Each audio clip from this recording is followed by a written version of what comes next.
I'm Rajiv Chandran from the UN Information Center in New Delhi.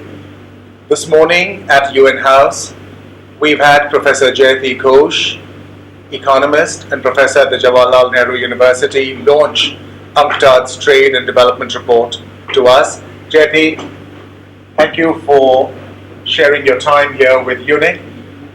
Policy space is the focus of this year's TDR. What are some of the lessons that India and the developing world can gain from this year's TDR?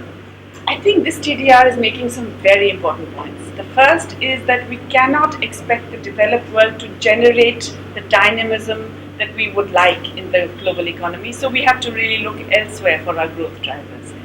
The second is that the developed country experience, and even many developing countries, tells us that relying on debt-driven bubbles for expansion is not a desirable or likely possibility, and also that export-led growth as a strategy is going to become less and less viable.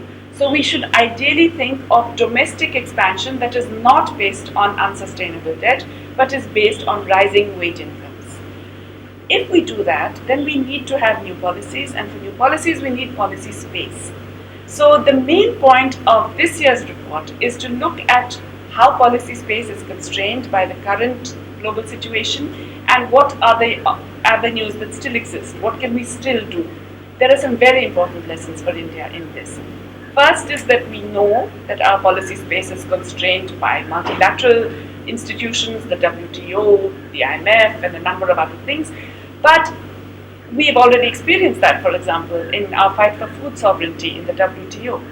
But there are important ways in which we can still fight to keep industrial policy, to allow trade patterns that generate more high value added activities inside our economies. And we should remember that the de jure restrictions, the legal restrictions on policy space, should not be added to by the de facto restrictions that happen when we open up our capital account and do financial liberalization, because then we really reduce our policy space.